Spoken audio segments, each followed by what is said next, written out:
Setelah lu nonton video gue yang kemarin tentang fundamental JavaScript dasar untuk pemula, itu pun belum bermain dengan yang namanya array ataupun objek ataupun hal lainnya bahkan. Dan di video ini gue akan menjelaskan secara santai, secara detail, merinci. Bahkan gue sambil ngopi juga di sini. Kopi janji jiwa gue belum datang, sambil yang array ini, karena gue jamin ini akan terpakai ketika lu nanti pas kerja as a front end ataupun back end developer, dan khususnya untuk web developer gitu ya.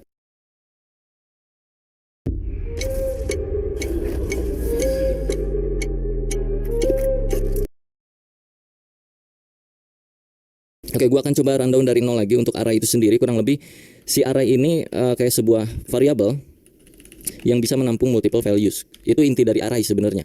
Cuman masalahnya bukan gitu doang. Jadi ketika sebuah variabel punya value yang banyak, mau diapakan itu value-nya gitu. Nah, itu permasalahan ketika kita belajar yang namanya array, bro. Gimana cara kita ngelola isian dari variabel yang sudah punya banyak data. Contoh, di sini ada data seperti ini, di sini ada data function, di sini ada objek misalnya,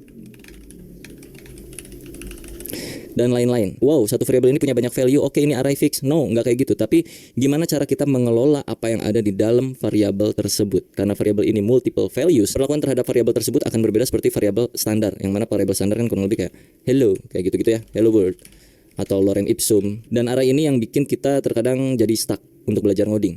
Nah, terlebih karena ini JavaScript, akan lebih stuck lagi kalau kalian pusing tentang array. Jadi seenggaknya di sini gue akan jabarkan secara manusiawi. Sebisanya gue menyampaikan aja. Jadi kalau misalkan ada yang salah dari ucapan-ucapan gue seputar pembahasan 12 materi array ini, gue nggak pakai skrip di sini. Gue cuma nyantumin poin by poinnya dari 1 sampai 12 apa yang harus gue bahas supaya nggak terlalu luas kemana-mana gitu. Tetap ada poinnya. Oke, kita mulai dari yang pertama. Mulai dari hal yang paling standar, cara membuat array. Kalau kalian tiba-tiba terjun ke sini, please tolong tonton dulu video yang kemarin yang untuk pemula. Bagaimana cara membuat variabel, declare, dan segala macamnya. Setelah itu baru bisa masuk sini supaya gue nggak perlu menjelaskan apa itu variabel dan kawan-kawannya. Materi pertama kita akan belajar cara membuat array, karena nggak cuma satu cara, kita bisa pakai banyak cara untuk bikin sebuah array. Yang pertama, kita bikin dengan cara yang paling standar. Taruh aja di sini kita punya array dengan nama array saya. Lalu di dalamnya itu banyak value 1, 2, 3, ini udah termasuk sebuah array. Dan taruhlah di sini gue isi array ini dengan muka, lalu dengan tangan, lalu dengan tangan, dan satu lagi pakai misalkan bibir. Kalau gua console.log array saya, maka dia akan menghasilkan array seperti ini. Tahapan pertama seperti itu untuk membuat sebuah array. Cara kedua membuat array, kalian bisa bikin array kosongan, array kamu mungkin ya di sini ya, kosong dulu. Terus lu isi nilai apa yang pengen lu masukin ke dalam array kamu di sini. Caranya tinggal panggil lagi array kamunya, lalu diikuti dengan siku-siku dan sama dengan values-nya itu apa. Sebelum kita masukin data nilai dan juga key-nya ke sini, gue akan jelaskan dulu ini maksudnya apa dan ini juga maksudnya apa. Karena nggak cuma sekedar oh senyum, oh tangan, oh bibir, oke, itu array, nggak cuma sekedar gitu. Kalian perhatikan di bagian konsol sini. Sorry, ini gue komen dulu. Di sini kalau kalian klik tanda panahnya, dia akan turun ke bawah dan kalian lihat di sini ada 0, 1, 2. Muka itu urutan ke 0, indeks ke 0, urutan pertama indeks ke 0 muka. Urutan kedua indeks ke 1 tangan. Urutan ketiga indeks kedua itu bibir. Bentar, gua notifnya gua matiin dulu anjir. Berisik banget ini.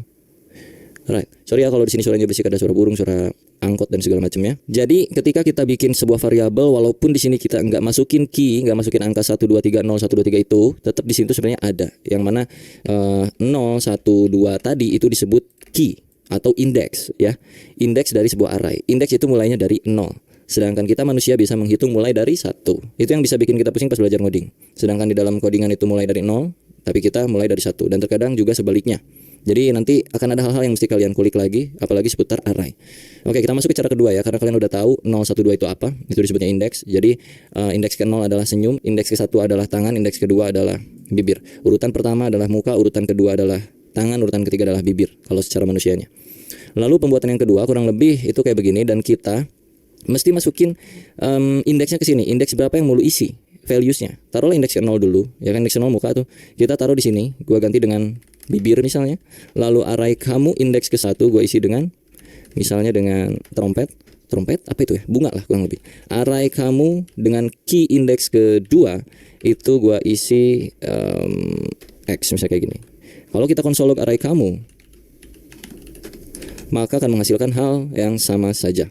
0, 1, 2. Nah, kalau ini lebih jelas lagi karena lu mendeklarasikan si indeksnya. Indeks ke 0 tuh apa, indeks ke 1 tuh apa, indeks kedua tuh apa nilainya. Tapi di sini kan kalian enggak.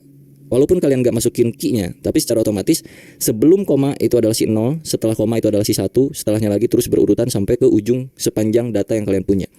Nah ini balik lagi dikit nih ke bagian array saya ya. 0, 1, 2. Kalau gue tanya ke lu yang baru ngoding, ini panjang datanya berapa di dalam satu variabel array saya ini? Apakah ada 2 atau apakah ada 3? Itu cukup pusing kalau untuk pemula waktu pertama kali belajar kayak gue dulu. Panjang data di dalam variabel array saya itu ada berapa? Apakah dihitung ini 2 atau 3? Yang jelas jawabannya 3. Cari taunya di mana? Di konsol sini kalian bisa tambahin titik length yang artinya panjang data array saya itu berapa. Kalau kita save dan kita lihat ke sini itu 3. Karena yang terhitung adalah berapa banyak nilai yang ada di dalam arraynya, bukan akhir dari indeks yang ada di sini. Kalau dilihat di sini kan 2, seolah-olah gitu datanya tuh kayak ada 2 gitu. Padahal enggak. Karena mulainya dari 0, jadi kalau kalian hitung ini 0 itu kan 1, 2, 3. Jadi tetap array.length-nya itu ada 3. Kurang lebih kayak gitu ya. Itu berbicara tentang panjang data. Tadi gua kelewat gitu. Lalu pembuatan yang ketiga dalam array itu kurang lebih kayak gini.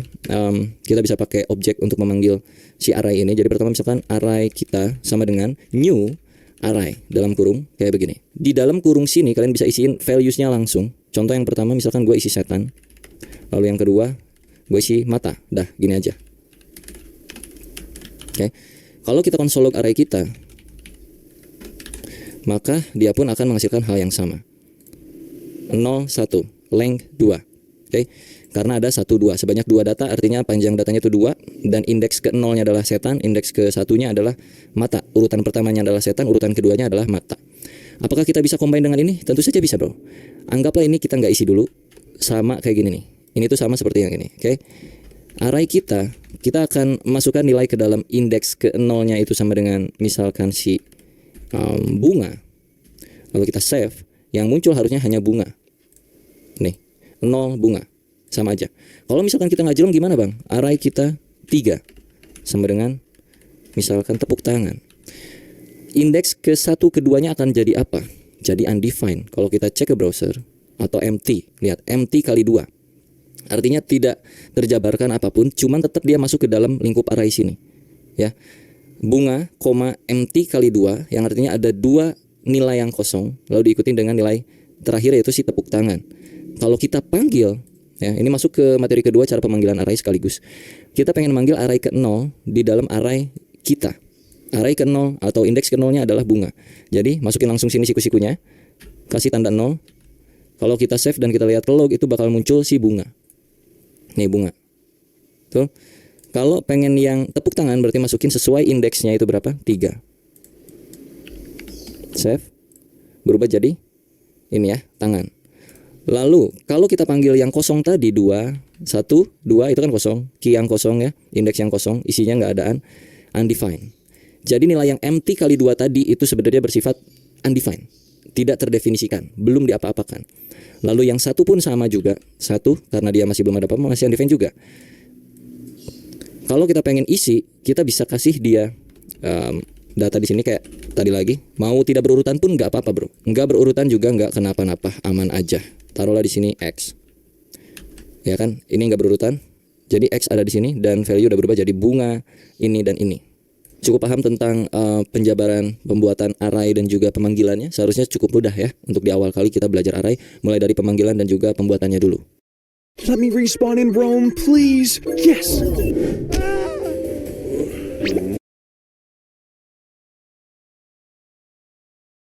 Oke, gua akan hapus ini dan kita akan bermain dengan modelan yang pertama aja. Ini caranya dan kita akan tambahkan beberapa item di sini. Misalkan kita akan bermain yang namanya buah-buahan aja supaya mudah untuk dipahami ya. Oke, di sini jadi gua udah punya 1, 2, 3, 4, 5 data buah dan kita akan coba kelola ini. Bagaimana cara kita mengetahui buah-buah yang ada di dalam sini, kurang lebih kayak gitu. Untuk materi yang kedua itu kita harus tahu apakah array ini mengandung sesuatu atau tidak. Kayak contohnya misalnya, apakah di dalam data array saya mengandung semangka? Apakah di dalam array saya mengandung alpukat? Nah, kayak gitu ya. Kalau kita lihat secara kasat mata kan memang iya mereka mengandung semangka dan mengandung alpukat. Masa iya di sini kita tiba-tiba iya kan nggak mungkin. Jadi harus kita coding sedikit. Array saya .includes apa yang akan lu cari? Mengandung, taruhlah mengandung semangka. Mana semangka sini? Nih ya. Ini artinya apakah array saya mengandung semangka? Ya. Jadi kita akan coba buat dia di dalam variabel const is semangka bahasa Inggrisnya apa ya? Is semangka lah. Udah semangka aja, lupa gua. Bahasa Inggris semangka apa sih anjing? Oke, semangka ya. Kita konsol log semangkanya.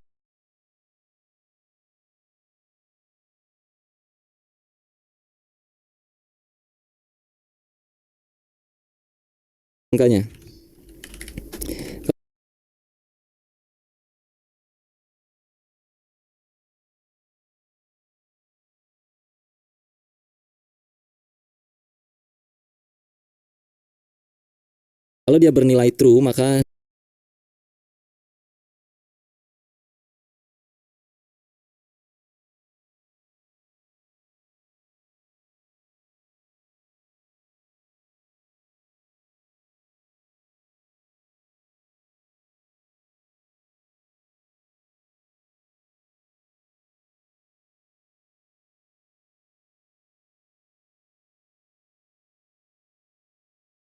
dia ada semangkanya. Kalau dia bernilai false, maka di dalam array saya ini nggak ada semangkanya. Kita cek ke browser. True, artinya dia ada semangkanya. Kalau gua masukkan selain semangka, taruhlah di sini gua buah apa ya? Nah, buah ini nih. Buah pisang. Ini kan gak ada pisang ya. Kita coba masukin pisang sini. Kalau gua baca, apakah array saya itu mengandung buah pisang? Lu lihat dah ke sini, ada pisang nggak? Enggak kan? Berarti harusnya kan munculnya false. Jadi kalau kita console log, kita ganti dulu pisang.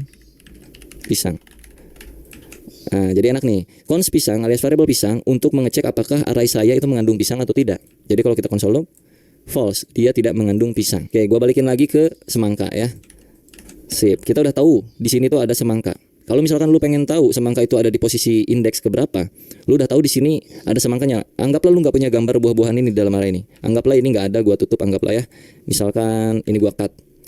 Ternyata di dalam array itu memang mengandung semangka.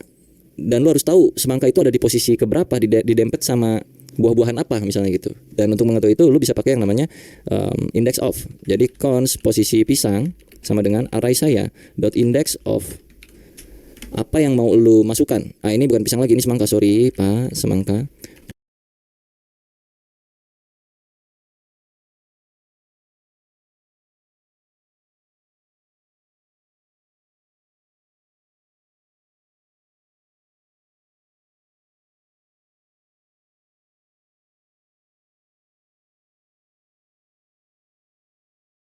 Posisi semangka.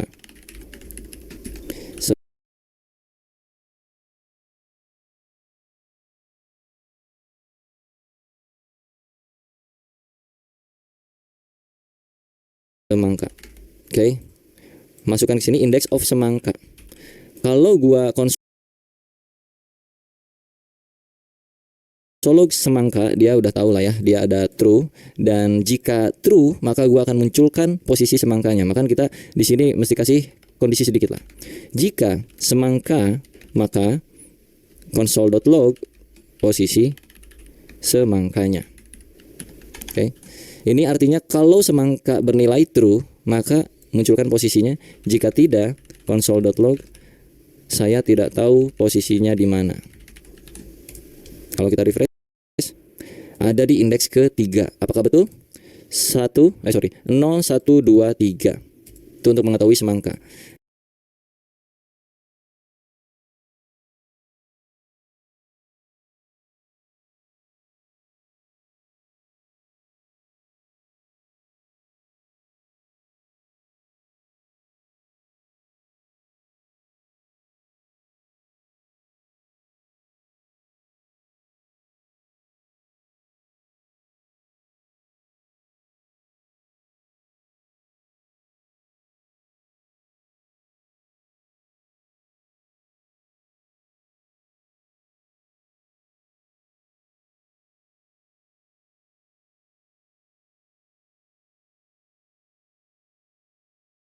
Jadi kalau kita perlengkap di sini, kalau gua pakai backtick di sini ya, bro. Buah semangka itu ada dan dia berada di posisi indeks ke, masukin posisi semangka. Oke. Buah semangka itu ada dan dia berada di posisi indeks ketiga. 0, 1, 2, 3.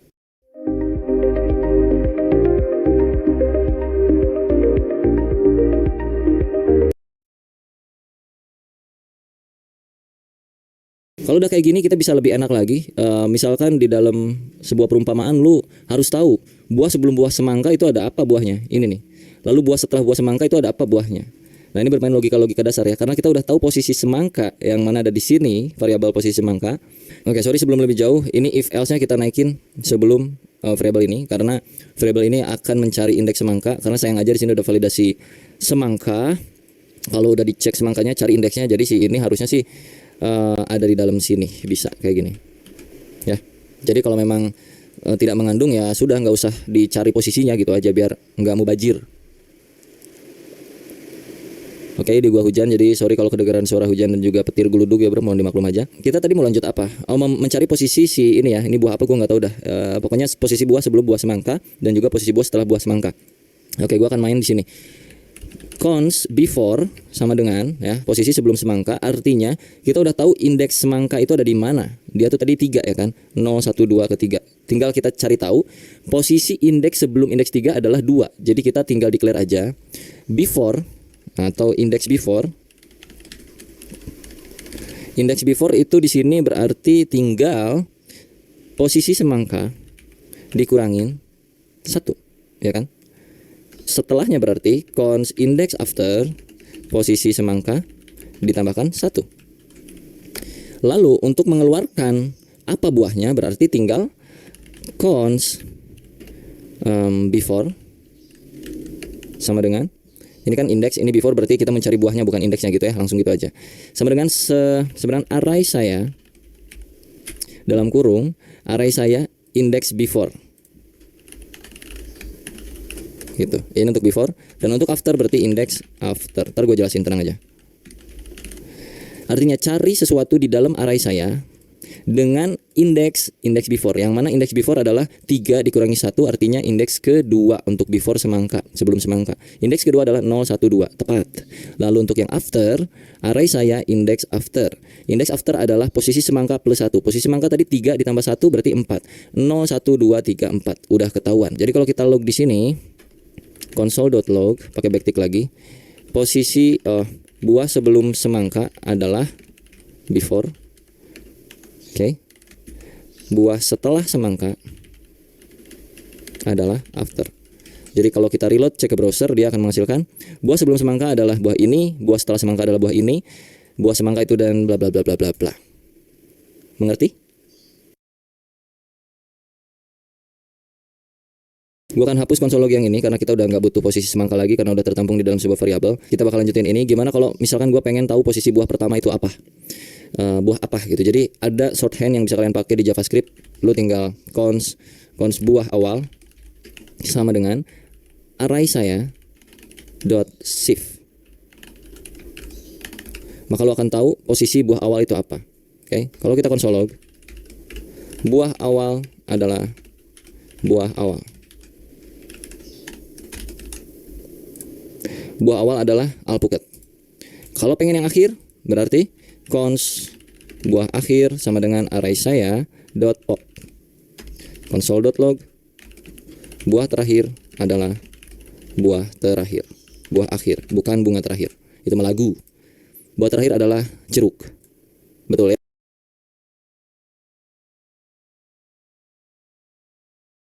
Nah, apa bedanya array saya dot shift dengan array saya yang macam beginian? Sama aja. Tuh tetap alpukat juga.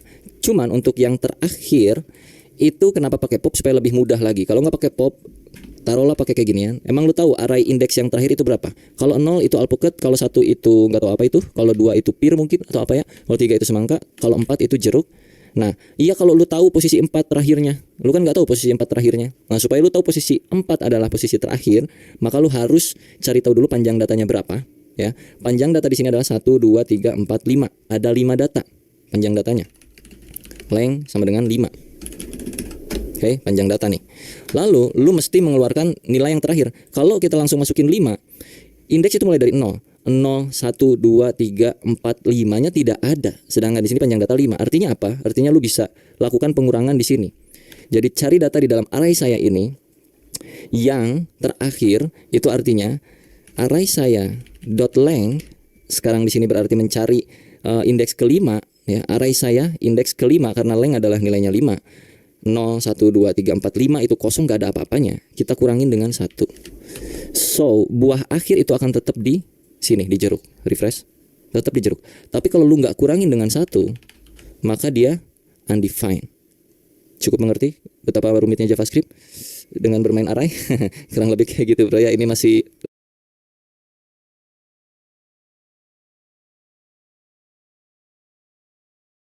level yang basic-basic tapi udah kayak begini. Jadi itu kalau di dunia kerja hal-hal beginian, algoritma, logik dan segala macam itu udah pasti biasa gitu ya. Harusnya sudah terbiasa mulai dari belajar hal yang semacam kayak beginian. Kayak kita udah bikin gimana caranya membuat array, terus kita juga udah cara panggil value-nya, cara menentukan posisinya. Ada satu hal yang belum gua sebutkan di sini, ini gua akan hapus dulu. Modelan yang terakhir, tadi kita belum ubah key-nya, yang mana key itu bisa diubah juga. Tadinya kan 0, 1, 2, 3, 0, 1, 2, 3 kayak gitu-gitu terus. Dan kita misalkan pengen ngasih ciri ke dalam key-nya, karena ini buah-buahan kebetulan. Jadi taruhlah di sini, gua akan hapus dulu dan kita kasih array kosong di sini. Gua pengen key pertama itu bukan 0, tapi gua pengen key pertamanya itu array saya alpukat sama dengan gua kasih di sini alpukat kayak begini. Ini bisa juga, atau key yang kedua kita kasih jeruk, lalu kita console log array sayanya, dan kalau lu cek ke browser akan menghasilkan hal seperti ini. Alpukat, ini alpukat, jeruk, ini jeruk. Lokalnya 0 bang. Untuk memanggil ini pun lu nggak bisa kayak begini, karena dia bukan berupa urutan ya, bukan berupa indeks key yang dari 0, 1, 2, 3 itu. Jadi untuk pemanggilannya lu mesti kasih di sini apa tuh namanya, kata-katanya apa, alpukat, kalau lu pengen dapetin hasilnya. Ini alpukat ya. Terus jeruk, ini jeruk. Jadi ada banyak banget hal yang bisa kalian mainkan dengan array. Dan kenapa gua bikin video ini dengan santai kayak beginian walaupun lu pada pusing untuk belajar pertama kali. Jadi ini sebenarnya bukan video tutorial juga, cuman ngasih tahu bahwa array itu bisa sangat-sangat manipulatif ya, bisa membuat lu pusing, bahkan bisa membuat lu jadi lebih mudah dalam mengerjakan hal-hal di dalam pekerjaan lu nanti gitu bro. Mau cuan dari trading? Bisa. Nih, pelajarin dulu dasarnya. Gimana candlestick-nya? Oke, kita move lagi ke hal yang berikutnya. Di sini materinya gua punya array copy. Oke, array copy kurang lebih minimal kita harus tahu yang namanya shallow copy dan juga deep copy di dalam JavaScript. Daripada gua salah, mending kita praktekin aja langsung. Mending kayak beginilah langsung ya. Oke, kita akan move ke masalah copy-copyan di dalam sebuah array. Jadi gua ini sebagai apa ya, pengalaman dulu aja. Jadi waktu itu gua punya data array yang cukup penting di sini. Taruhlah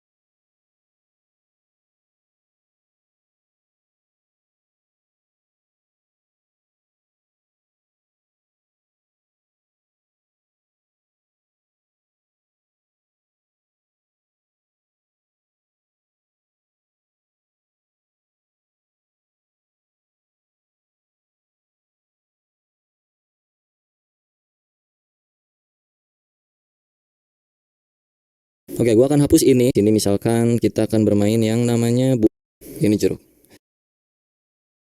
Kelihatan dong garisnya. Data-data buah-buahan seperti ini. Ini adalah data original yang dikirim sama bos gua misalnya gitu, dan bos gua ngasih itu bisa sangat-sangat manipulatif. Nanti ke hal yang langsung, mending kayak beginilah. Apa ya, pengalaman dulu aja. Jadi waktu itu gue punya data array yang cukup penting di sini. Taruhlah data array yang cukup penting itu adalah data-data buah-buahan seperti ini. Ini adalah data original yang dikirim sama bos gua misalnya gitu, dan bos gua ngasih notes ke gua. Lu boleh kelola array itu, tapi jangan sampai merubah nilai standarnya, nilai yang gua kasih di awal. Nilai originalnya itu nggak boleh berubah. Gua waktu itu langsung bikin kayak begini duplikasinya dari array tersebut. Oke, taruh di sini new array saya sama dengan array saya. Ini yang gue lakukan dulu waktu gue kerja pertama kali dan mengelola array. Kurang lebih ini yang gue lakukan dan itu cukup goblok bagi gue. Lalu di sini gue taruh console log untuk kalian tahu apa yang terjadi di dalam array yang baru, new array saya. Gue akan masukkan ke sini. Lalu kita harus tahu juga array saya yang ada di atas itu nilainya apa sebelumnya ya, dan setelah di copy. Oke, jadi di sini gue udah konsol 2 biji. Yang pertama yang original dan yang kedua ini gue kasih ciri KW alias duplikasi dari array saya. Dan memang kalau kita konsol log itu menghasilkan hal yang sama. Lihat gambarnya pun ini buah-buahan yang sama, betul? Kelihatan gak sih? Kelihatan dong harusnya. Buah-buahan yang sama nih. Cuman masalahnya gue nggak sadar ketika gue manipulasi isi array yang baru itu ternyata terimpact kepada isi array yang original. Let's say new array saya untuk posisi yang indeks pertama itu akan gue ubah menjadi bukan buah itu tapi buah lain-lain. Misalnya taruhlah bukan buah lah ya, taruh di sini gue pakai X kayak gitu. Yang mana ketika gue save dan cek balik lagi ke browser, ya memang di sini array pertama udah berubah jadi X dan sisanya masih sama seperti yang original. Tapi ingat notes dari bos gua bahwa yang original itu nggak boleh diubah deh ya, karena itu penting banget. Lu harus bikin copy dulu, baru lu boleh ubah dari copy yang tersebut. Kalau lu cek sini, originalnya pun berubah. Kalau secara teori gue nggak bisa banyak ngejelasinnya kayak gimana dan kenapa, tapi kalau lu pengen tahu lu coba baca yang namanya shallow copy dan juga deep copy di dalam JavaScript kurang lebih kayak gimana tuh ya. Walaupun sebenarnya di dalam bahasa lain pun sama juga ada yang beginiannya juga pasti. Cuman kalau di JS ya berbeda pengimplementasiannya. Jadi kalau lu mainannya JS ya lu cari aja shallow copy dan deep copy yang ada di dalam JavaScript. Nah, ada beberapa cara supaya objek originalnya itu tidak berubah atau array di dalam isi nilai di dalam isi array saya itu nggak berubah. Lu bisa pakai di sininya misalnya kayak spread operator kayak begini. Jadi kalau kita save balik lagi, di sininya X tapi di yang original masih original. Atau lo bisa pakai cara-cara lain kayak macam array saya .slice menghasilkan hal yang sama, tidak berubah. Atau array saya atau array.from, array saya kayak gini, tidak berubah. Atau lo bisa main kayak macam json.parse di sini, terus lo kasih json stringify dan masukkan array saya ke sini dan nggak berubah, aman kayak gitu. Jadi diperhatikan aja dalam hal mengcopy sebuah array untuk bermain original dan duplikat atau KW-nya. Kalau pengen fokus merubah yang KW-nya, itu tidak disarankan dengan cara yang seperti gua tadi di awal kayak begini.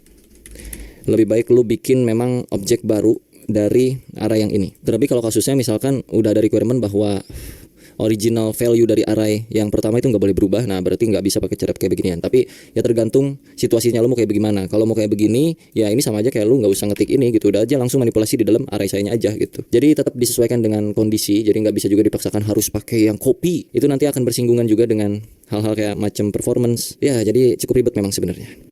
3 tanda anak Anda memiliki kemampuan pemrograman. Pertama, anak terus-menerus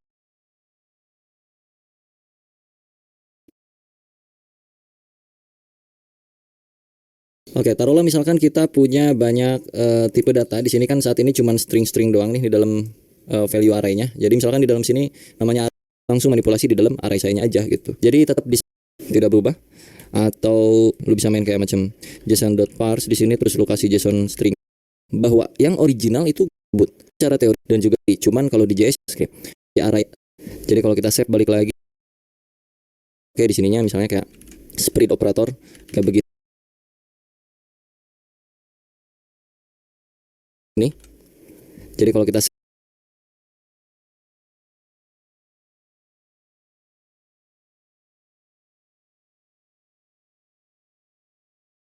balik lagi macam juga dipaksakan harus pakai. Oke, ada yang string, ada yang number, ada apa. Taruhlah yang pertama itu pisang, lalu yang kedua misalkan nomor 10, lalu yang ketiga misalkan sebuah objek dengan isian di sini misalnya tomato sama dengan true. Lalu sisanya misalkan ada array lagi, misalkan di sini array-nya adalah it kayak gitu misalkan. Cara pemanggilannya bagaimana? Ini kalau kita array sayanya kita konsol log tuh kurang lebih jadi kayak begini. Jadi kayak gini nih. Kan? 0 pisang, ini sebuah objek, ini sebuah it. Kalau kita mau panggil satu persatu, taruhlah yang pertama. Itu bisa kayak begini. Ini akan muncul pisang doang. Lalu kalau yang ke-1 itu muncul angka 10, kalau ke-2 itu muncul yang ini tetap sama, tomato. Lalu untuk yang terakhir kalau kita 4 sini, 3 it. Kalau misalkan di dalam array yang it itu ada lagi misalkan food kayak begini. Jadi it food. Kalau lu mau ngambil yang foodnya doang, berarti ini kan multidimensi bro. Array di dalam array. Jadi kalau misalkan lu pengen ngambil yang food, tadi kan it food udah muncul ya. It food tuh ada di 0, 1, 2, 3. 3. Ya, lu pengen masuk mengerucut ke food, berarti lu tinggal tambahin sebelah sininya karena ini multidimensi. Jadi food itu urutan keberapa di sini? 0, 1, indeks ke 1 dari array yang indeks ketiga lah, pusing-pusing lu pada ya. Array 3, 1 itu adalah food. Oke, benar. Kalau 3, 0 itu adalah it. Karena kan 0, 1, 2, 3, 0, 1. 3, 0 berarti it, 3, 1 berarti food. Ini it, ini food gitu kurang lebih.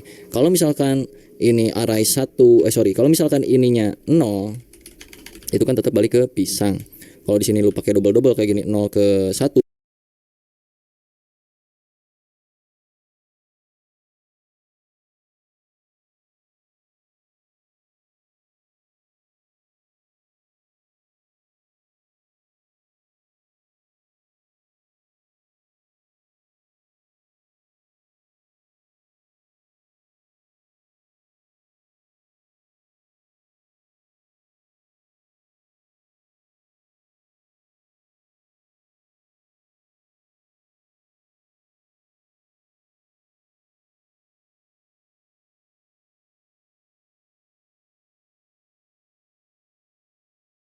tuh misalkan nggak akan ada ya.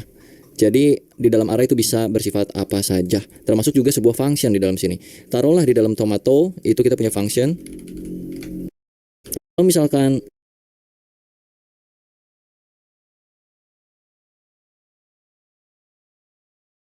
ini isinya console.log ini tomat satu misalkan, nggak akan function di dalam sini. Taruhlah di dalam tomato itu kita punya function isinya console.log ini tomat. Nah, kalau kita pengen manggil si tomato ini kayak bagaimana? Apakah kayak cara yang tadi yang 012? Yes, tapi function tomatnya nggak muncul ke console log. Sedangkan kita pengen muncul tulisan ini tomat, berarti di sini dot tomato. Muncul ini tomat. Kalau gua eksekusi seperti ini di luar console log, karena di dalam sini sudah console log, tidak terjadi apa-apa. Kalau kita kasih beginian, ini tomat, karena tomato itu sebuah function. Pusing?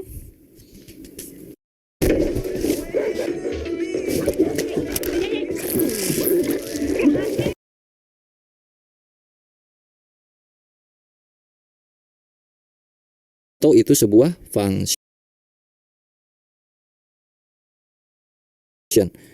Pusing?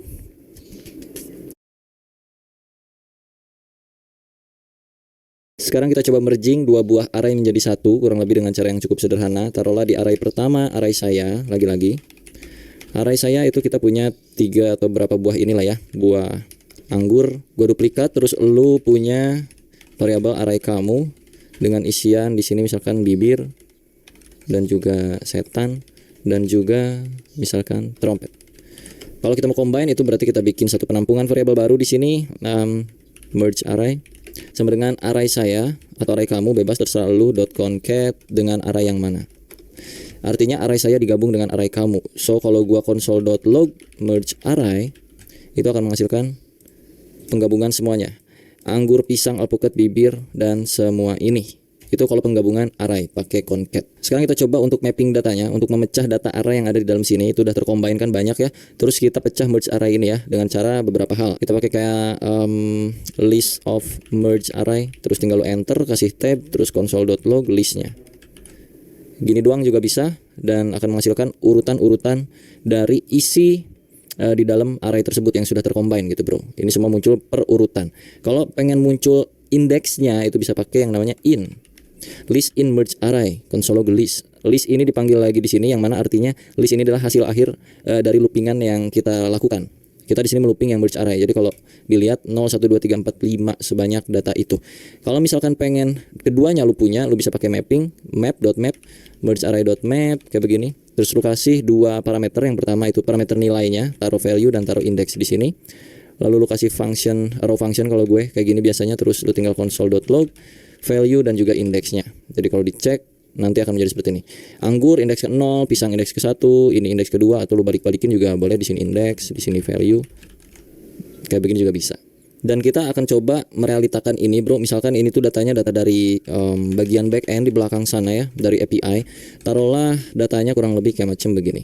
Misalkan ini datanya, datas. Lalu kata bos lu disuruh, gue pengen di bagian front end itu muncul bagian namanya doang, gak usah dikasih tahu stacknya apa, apanya kayak gimana. Ya kita bisa pakai banyak cara. Salah satunya misalnya mapping data ya. Taruhlah ini gue hide dulu. Datas.map. Kayak tadi lagi, lo masukin values-nya apa, lalu indeksnya indeks apa ke berapa, kasih raw function, lo kasih return di sini values.name atau kasih console log dah. Maka akan memunculkan nama-namanya saja. Deafrizal, ini misalkan Budi, Retno, Satyo. Kayak begitu ya. Ini JS 30, ntar gua rombak dulu datanya pokoknya. Nah, misal datanya kayak gini ya. Terus kita disuruh munculin Deafrizal, Budi, Retno dan juga Satyonya doang. Jangan pakai yang lain-lain. Maka tinggal ambil values.name, artinya nama dari runtunan array yang udah kita map. Deafrizal, Budi, Retno, Satyo. Kalau misalkan disuruh munculin lagi apanya gitu, misalnya stacknya itu apa, ya lu masukin aja sini values.stack. Deafrizal JS, Budi PY, Retno PHP, Satyo C++, kurang lebih kayak gitu. Terus kalau pengen semuanya ya udah tinggal values doang, berarti muncul kayak begini per masing-masing ini. Kalau misalkan disuruh munculin sesuai urutan usia ya kan, di sini datanya ada usia 30, 40, 23, 33. Pengen disuruh munculin urutan usianya. Ya berarti kita bukan pakai .map tapi pakai .sort. Di sini perbandingan A and B biasanya. Terus lu masukin di sininya misalkan B.age kurang dari A.age. Lu lakukan apa gitu kurang lebih. Lalu di map values console.log values. Jadi kalau lu cek ke sini, dia akan sesuai urutannya dari yang terbesar ke yang terkecil. Kalau misalkan kebalikan dari yang terbesar ke yang kecil, berarti lu tinggal ubah ini jadi A, ini jadi B. 23, 30, 33, 40. Kurang lebih kayak gitu kelihatan ya. Kalau misalkan di filter pakai usia yang di atas 30 doang, yang mana di atas 30 itu cuman ada Deafrizal, Satyo dan Budi, Retno nggak masuk di atas 30. Jadi kita pakai filter yang usianya x.age lebih dari 30. Oke, kalau kita lihat sini 40 dan 33 karena tadi lebih darinya itu nggak pakai sama dengan. Kalau pakai sama dengan maka gua pun akan masuk karena usia gua sama dengan 30. Misal kalau udah kayak gini diurutin lagi, ya udah tambahin lagi misalkan pakai .sort gitu ya. Di mana sortnya di depan sini kayak yang tadi misalkan. A B B.age kurang dari A.age. Jadinya 40 30 gitu bla bla bla bla ya. Nggak masuk tuh si anak kecil yang umurnya 23 tuh nggak masuk. Kalau pengen sesuai urutan dari bawah ya balikin aja. 30, 33, 40 dan kalau misalkan pengen yang muncul si anaknya doang berarti di bawah usia 30 itu muncul dia. Kayak gitu-gitulah kurang lebih ya. Capek ya gituan, pusing ya, nggak seru. Emang sih. Tapi dah gimana belajar kayak gitu, sorting filter.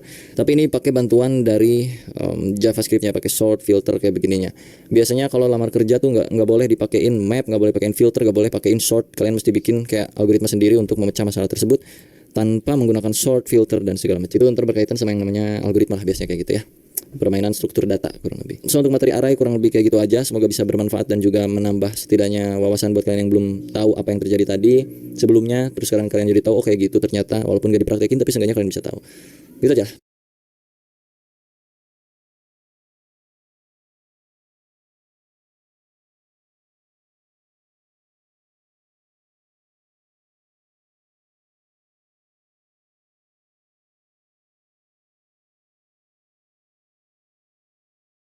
Nanti kita bahas apa lagi, kalian komen aja di kolom komentar, oke? Bye.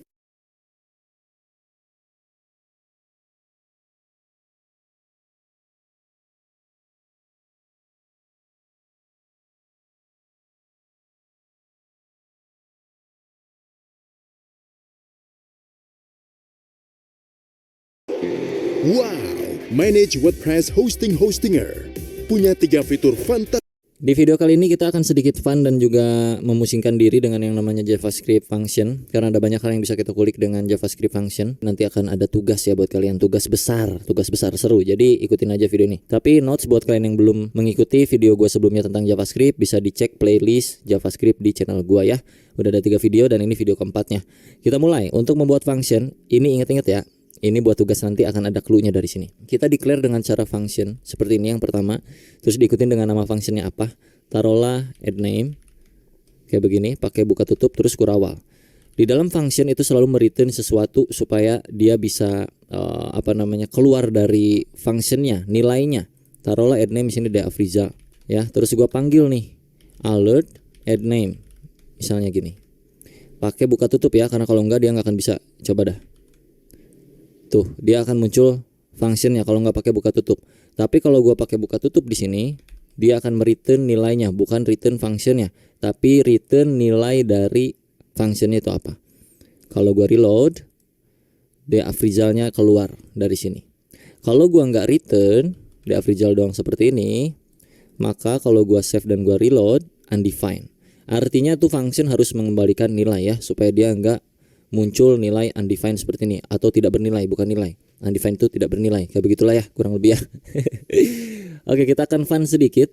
Taruhlah di sini kita punya function untuk menampung nama seseorang secara dinamis. Artinya kita mesti mengembalikan nilai dari apa yang diketik oleh user. Jadi nanti misalkan ada user yang ngetik add name Dea Gobles, maka function ini harus mengembalikan nama Dea Gobles ini. Yang artinya kita udah mengirim data dari pemanggilan functionnya. Untuk mengambil atau menangkap datanya, itu kita tinggal taruh di sini sebuah variabel untuk menampung data ini. Taruhlah nama variabelnya di sini full name. Untuk mengembalikan nilai ini, kita tinggal return full name-nya. Kayak begini ya. Artinya function add name dipanggil dan dikasih nilai Dea Gobles dari pemanggilannya langsung. Terus di functionnya itu kita tangkap lewat satu variabel yang bernama full name, dan pengembaliannya adalah return full name-nya. So kalau gua save dan kita coba reload pakai alert ya, alert dulu deh. Maka Dea Gobles masuk sini. Nah, untuk video ini gua akan ubah return-nya, walaupun di JavaScript kan diharuskan return ya, tapi karena kita modenya mode development alias mode belajar juga, jadi ini gua ganti return jadi console log supaya bisa lihat langsung di sini hasilnya tanpa pakai alert ya. Gua hapus dulu alertnya. Ini return gua ganti jadi console.log full name.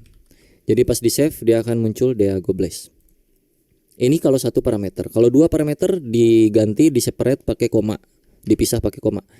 Taruh di sini first name, di sini last name. Jadi yang di return, console log itu return ya, anggaplah seperti itu. First name, koma, last name. Di sini kalau kayak gini doang, Dea Gobles undefined. Karena function ini itu kan dia nangkep dua kiriman data. Sedangkan di function ini kita cuman satu kiriman data. Ini. Kalau kita tambahin Dea Gobles, tambahin kayak gini Margodoso, maka udah nggak undefined tuh, karena sesuai. Ini data pertama, koma, data kedua. Data pertama masuk ke first name, koma, data kedua masuk ke last name. Atau mau panggil satu-satu boleh. First name terus console log lagi, last name Dea Gobles Margodoso. Mau ditambahin lagi di sininya misalnya nama depan titik 2, di sini nama belakang, nama keluarga, nama marga lah, taruhlah gitu ya. Jadi nama depan Dea Gobles, nama marga Margodoso. Seperti itu. Ini yang kita sebut sebagai permainan pengiriman data ke function. Bisa disebut passing data, passing parameter, passing value, passing apa kayak selalu ya, passing pengiriman dan penangkapan data, kurang lebih kayak begini. Nah, sebenarnya di dalam function JavaScript ini itu termasuk bagian dari yang namanya argumen. Di sini di pemanggilan function add name, kedua parameter ini adalah sebuah argumen yang kita ketik. Argumen pertama adalah bernilai string dengan isian Dea Gobles.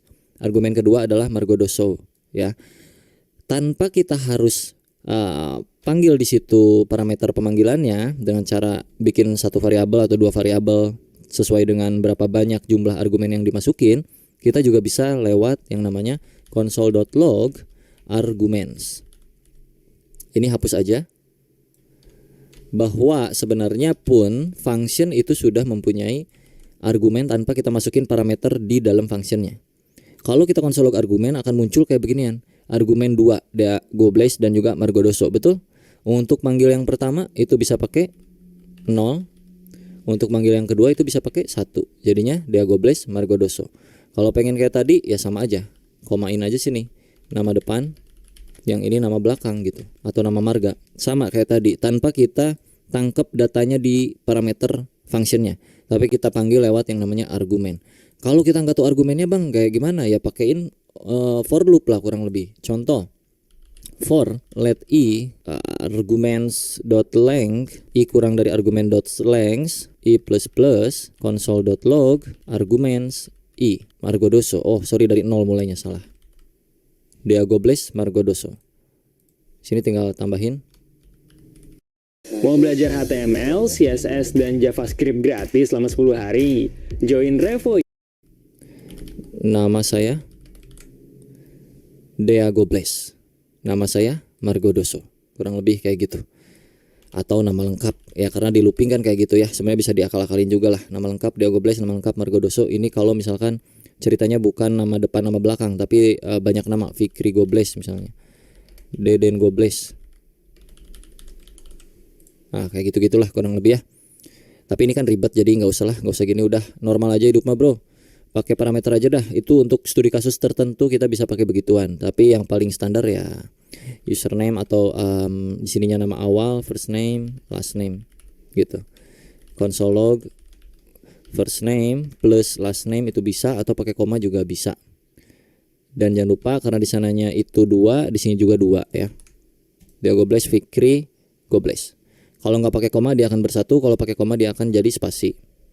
Nah gitu, gampang-gampang. Ini metode pertama pembuatan function. Lalu kita masuk ke yang kedua dengan cara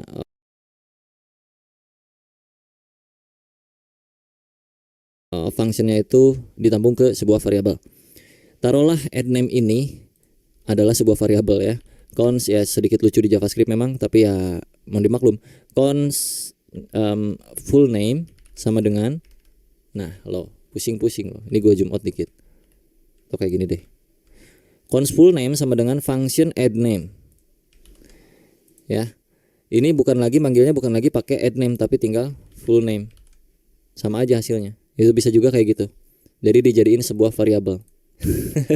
Pusing lu ya kan? Yeay. Dan yang ketiga, pembuatan function itu juga bisa pakai yang namanya keyword new. Jadi misalkan gini.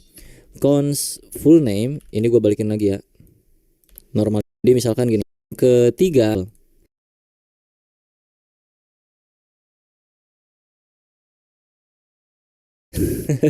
pusing lu ya, yang namanya keyword new. Jadi misalkan gini, cons full name, ini gue balikin lagi ya, normalin kayak gitu. Full name sama dengan new function, pakai F gede dalam kurung seperti itu. Bisa seperti ini. Dan kalau kita masukin ke sini parameter first name, last name, parameter ketiganya adalah return value-nya. Return first name atau console log boleh dah.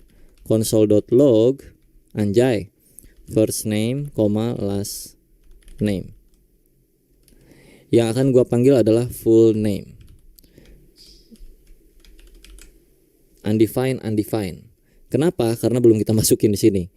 Dea last name-nya Afrizal. Dea Afrizal. Bisa dengan cara seperti ini. Pilih mana, Pak? Pilih ini atau pilih ini, terserah sok. Coba pusingan yang mana. Tapi enaknya kalau pakai beginian tuh bisa kayak macam begini, Pak. Misalkan di sini X, di sini Y. Console log X plus Y. Gitu. Atau bahkan misalkan lu return lah. Return X plus Y. Jadi di sini tinggal full ganti, jangan full name ya. Ini kan penambahan. Sum sama dengan X plus Y. Taruhlah di sininya sum 1,2. Kasih console log dulu kali. Let me respawn in Rome, please. Yes. 3. Pakai beginian anjay, lucu banget ya nggak? New function X Y return X plus Y. Console log sum 1,2. Langsung tuh bertambah. Atau sininya console log deh biar nggak capek di luar pakai console log ya kan. Jadi kalau pakai yang new itu parameternya itu ya. Parameternya itu jadi langsung di dalam string gitu. Bentar. Ya kan? Misalkan 10 tuh kayak gitu-gitu. Kalau nggak pakai passing data itu bisa tinggal gini doang. Console log ini sum. Misal gitu ya. Nggak usah gini, tinggal sum. Ini sum. Tuh, kayak gitu ya. Lucu banget ya bikin function anjir, apa beda sama variabel ya kan? Tapi gua akan coba kasih tahu yang paling sering gua pakai di industri, yaitu namanya raw function. Kurang lebih kalau kita bikinan sum pakai raw function jadinya kayak gini. Ini kan pakai yang new, kalau pakai function biasa sum 2 misalnya gini. Console.log sini passing parameter xy, console log x plus y. Ya, kita panggil sum 2 none. Oh, belum diisi. 2 plus 4 6 ya. Ini cara pertama.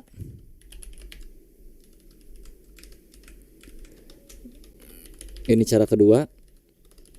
Cara 3. Sum 1, sum 2, sum 3. Nah, ini kita bikin yang sum 3 dengan cara kayak gini. Cons sum 3 sama dengan console.log x plus y. X, y. Ini cara 3. Sum 3 3 ditambah 6 9. Ini cara yang ketiga yang paling gue sering pakai di industri dengan yang namanya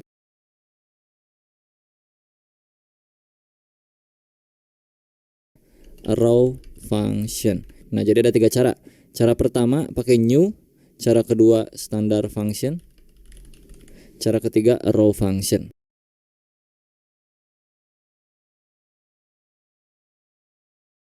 Seperti itu. Biar relate semuanya, ini gua tambahin lagi xy-nya. X tampung y. Sini adalah x plus y. Wow. Sum 1 tambah 1, sum 2 tambah 2, sum 3 tambah 3. 2 4 6. Wah, menarik sekali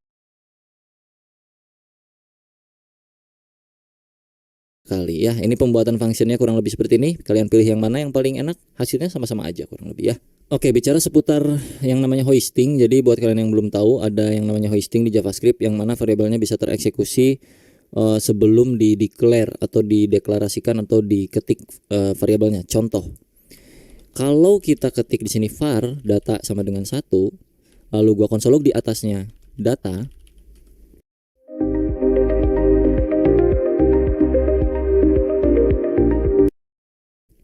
ya, undefined. Oke. Kalau gua taruh datanya di atas, satunya ada. Itu berlaku untuk variabel. Kalau gua ganti cons kayak gini nggak bisa karena data before initialization alias si data ini di bawah console log. Nah, variabel cons itu menolak karena seolah-olah data ini belum ada nih. Variabel data itu mana sih? Dia nggak bisa baca yang ada di bawah karena dia urutan dari atas ke bawah, interpreted, mengeksekusi berdasarkan baris kodenya dari atas ke bawah. Tapi di JavaScript ada yang koplak yang namanya hoisting. Ketika lu variabelnya bukan cons tapi var, maka dia akan tereksekusi sebagai undefined. Kalau gua naikkan ke atas, maka dia 1. Itu berlaku di function ternyata hoisting ya. Contoh, ini gua naikkan ke atas. Ini kan di bawah nih gua bikin deklarasinya, gua akan naikin ke atas. Lihat, ada yang error yang mana? Yang ini ya, access sum 1 before initialization. Kenapa? Karena sum 1 berupa variabel. Nah, itu tujuannya kenapa function dijadikan sebuah variabel salah satunya. Kalau gua komen yang 1 jadi masuk ke yang bagian ini dan ini, yang 2 masuk loh. Ya enggak? Sum 2 itu masuk sini. 4 ya kan, yang sum 2 itu 2 tambah 2 4, tapi yang sum 3 nggak bisa masuk karena sum 3 before initialisasi itu, karena dia ada di bawah. Kalau gua naikkan ini ke atas, maka dia bisa tuh 4 6. 2 mah bisa di atas panggil, mau di atas mau di bawah juga nggak ngepek dia tuh ya. Ngerti nggak maksudnya tuh? Itu yang dinamakan dengan hoisting, kurang lebih kayak begituan. Jadi gua balikin lagi ya ke awal ya. Ada banyak cara untuk supaya kita aman dari hoisting. Kurang lebih tadi udah gua praktekin juga sedikit, cuman sebenarnya ada banyak problem yang Tuh itu pembahasannya panjang sekali dan rumit dan harus di project yang beneran. Kalau project kayak gini ini kan masih sekedar cuman iseng-isengan doang, jadi nggak bisa terlalu banyak menjelaskan tentang hoisting itu sendiri. Mungkin nanti kalau kita studi kasus based on project ya bro ya. Oke, jadi sebelum tugas gua akan rekap dulu. Untuk membuat function itu setidaknya ada 3 cara seperti ini. Dan untuk setiap function itu biasanya return sesuatu dengan keyword return, yang mana di video ini kita ganti jadi console.log supaya bisa masuk ke bagian sini ke console. Dan juga untuk setiap function itu kita bisa pakaiin apapun yang di dalamnya ya. Mau if else misalnya if x plus y sama dengan 4 misalnya. Sorry, kayak gini. Contoh ini contoh. Maka console.log wow. Tuh. Ini 1 plus 1 2, 2 plus 2 wow, 3 plus 3 6. Kenapa wow? Karena di sini dipakein validasi jika bla bla bla. Nah, itu bisa ya untuk mainan function tuh terserah lu dalamnya tuh apa aja terserah. Jadi sesuai dengan namanya. Misalnya function nambahin nama add name misalnya gitu, atau function add, atau function calculation, atau function random dan segala macamnya kayak gitu ya. Contoh panggil randomize, masukin ke dalam console log ya. Sorry, ini console log. Nah, 86 kalau kita refresh lagi tuh itu dia nge-random terus. Jadi di sini terserah lu mau random dan segala macamnya. Terus divalidasi lagi. Contoh cons run sama dengan cons random sama dengan kayak gini ya. If random number lebih dari 200, console.log wow, lebih dari 200. Else keluarkan nilai random numbernya. Gitu. Ini kurang dari 200. Nah, ini lebih dari 200. Wow, lebih dari 200. Berarti ya kalau lu mau make sure itu lebih dari 200 tinggal masukin sini random numbernya. Tuh 376. 700. Tuh kalau nggak lebih dia akan muncul kayak gitu ya, kurang lebih gitu lah. Jadi function itu terserah lu ya, mau apapun isinya, mau gimana logiknya lu masukin ke dalam function. Jangan lupa dipanggil, tinggal algoritma bermain gitu, dan pola pikir kita aja untuk memainkan function seperti apa sesuai dengan penamaan functionnya. Oke, kita masuk ke tugas yang pertama.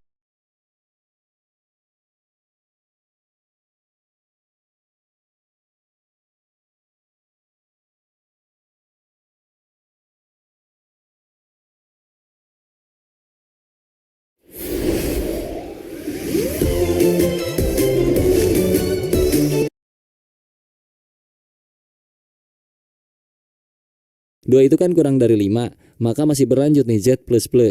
So artinya data ke 2. 4 apakah kurang dari 5? Masih kurang dari 5, maka munculkan lagi output data ke 4. Oke, perbedaan ketiganya itu apa? Di video kali ini gue akan coba jelaskan secara perlahan.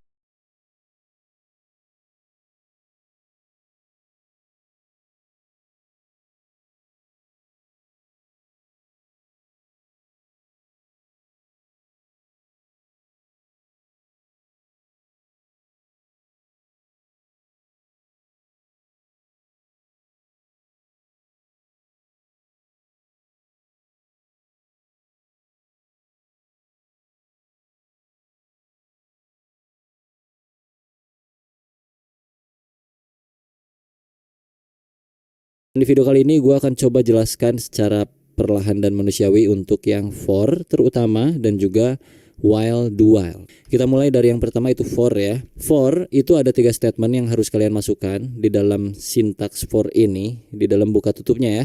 Yang pertama ini tuh statement 1 ya, terus diikutin statement 2, diikutin statement 3. Statement 1 itu adalah inisialisasi awal atau variabel default ketika pertama kali mau lu looping. Variabel loopingannya mulai dari berapa inisialisasi. Jadi kita ganti, taruhlah variabelnya itu let i, biasanya kan i itu tuh kayak macam iteration kayaknya, atau i index, itu juga bisa juga ya, tergantung lu aja, mau a juga boleh, mau x, mau f, selalu cuman biasanya itu i, karena biasanya itu i maka kita mah z aja ya. Z sama dengan 0. 0 adalah pertama kalinya JavaScript tereksekusi itu 0 duluan kalau untuk looping yang di codingan kita ini. Jadi dia akan tereksekusi mulai dari 0. Titik koma, bukan pakai koma ya, tapi pakai titik koma. Statement kedua itu berisi kondisi. Kondisinya apa? Awalnya 0, jika z-nya kurang dari 10 atau 5, maka apa yang akan dilakukan itu ada di statement ketiga. Biasanya itu z++ untuk menambahkan nilai z-nya. Jadi kalau dibaca, z pertama kali bernilai 0, lalu ada kondisi di mana ketika z itu bernilai kurang dari 5, pakai titik koma, maka z-nya akan bertambah nilainya. Dan gua akan melakukan console log di sini, data ke strip z. Biar tahu, kalau gua save, data ke 0, 1, 2, 3, 4. Kenapa cuma sampai 4? Karena z-nya mulainya dari 0 dan indeks itu dari 0 ya kan. Ini kalau di total tuh ada 5 kan, 1, 2, 3, 4, 5, betul? Ada 5 ya. Jadi sebenarnya datanya terurai sebanyak 5 kali. Cuman karena mulainya dari 0 maka kayak gini. Kalau pengen mulainya dari 1, pakailah sama dengan di sininya. Jadi terurut 1, 2, 3, 4, 5. Yang mana data awalnya itu 1. Lalu ketika Z kurang dari sama dengan 5, lakukan penambahan dari Z-nya. Yang mana Z-nya saat ini adalah 1. So Z akan naik menjadi 2 dan konsolog akan muncul ke permukaan menjadi seperti ini. Data ke 1. Sekarang di data ke-1 itu Z-nya udah bernilai berubah lagi nih. Z jadi sama dengan 2. Maka 2 itu kan kurang dari 5. Maka masih berlanjut nih Z++. So artinya data ke-2. Terus dia naik lagi Z-nya. Z sama dengan 3. 3 apakah kurang dari sama dengan 5? Ya jelas aja 3 itu pasti kurang dari sama dengan 5. Maka apakah 6 gak kurang dari sama dengan nya bertambah jadi 1 ya plus 1 lagi jadi ya materi for di JavaScript kurang lebih seperti ini. Kalau kita mau kurangin hasilnya atau dibalikin atau decrement ya bro ya, ini kan increment. Kalau pengen decrement ini dipakai min. Ini pasti error loop ya, pasti jadi kacau dan akan stuck seperti ini karena kita untuk gitu ya kurang lebih. Ini browser gua kan masih error ya, masih infinite loop. Jadi ya udah gua pakai Node.js aja untuk running JavaScript-nya sama aja, tapi by the way modulus dari ini berapa, lalu bakal bisa nemuin ganjil genapnya kayak gitu kurang lebih. Misalkan Z modulus 2 atau sisa bagi dari 2 sama dengan 0, maka kita console log Z-nya. Dan kalau gua running 4 dan 2 adalah genapnya. Kalau tidak sama dengan 0, maka pas gua running itu data ganjilnya. Ya bisa menarik lah pokoknya untuk mainan loop ini bisa sangat menarik. Taruhlah ini ada 100 misalnya atau berapa kayak ya 1000 lah boleh. Kalau kita running, nah kan terurut tuh dari atas sampai ke bawah nih Pak. Ya, 19, 17, 19, 13, 11, 9, 7, 5, 3, 1. Kalau pengen naik ya tinggal plus ininya. Ya gitulah sesuai penjelasannya, harusnya kalian mengerti ya untuk yang for. Sekarang kita coba ke while dan do while dengan materi yang sama kurang lebih yang kayak gini juga ya. Sekarang gua akan coba konversi for ini ke while dengan cara kita bikin satu variabel baru di luar, atau gini aja lebih enak deh ya. Let enggak deh, dari 0 aja lagi ya. Let x sama dengan 1. Ya kalau yang for itu pakai z, kalau yang while itu pakai x. While x kurang dari sama dengan 10, ini juga kan 10 kan sama. Apa yang akan kita lakukan? Kita akan mengkonsol.log data y ke x sorry, kok y sih? Data x ke x. Terus x-nya dipluskan.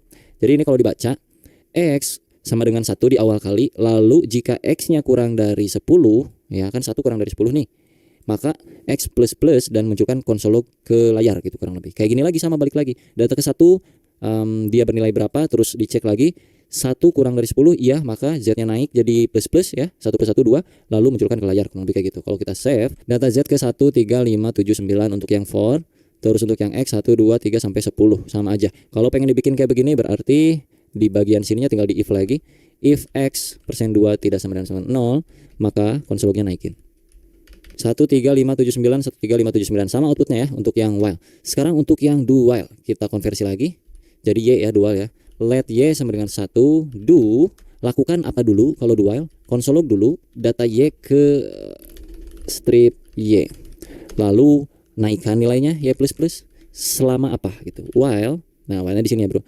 While y kurang dari gimana sih gue lupa anjir. Sorry. While nah gini nih. While y kurang dari 10 sama dengan 10. Ini kalau gua save dan kita running lagi. 1 nih ya, y-nya 1, 2, 3, 4, 5, 6, 7, 8, 9, 10. Oke. Y-nya aman ya, sama ya. Lalu kita konversi lagi kayak hal yang tadi di atas. Ini tinggal kopas aja, tempel sini. Ganti x-nya jadi y, ganti x-nya jadi y. Terus kita clear dan kita run lagi. Hasilnya sama, 1, 3, 5, 7, 9. Ini versi do while-nya, ini versi while, ini versi for.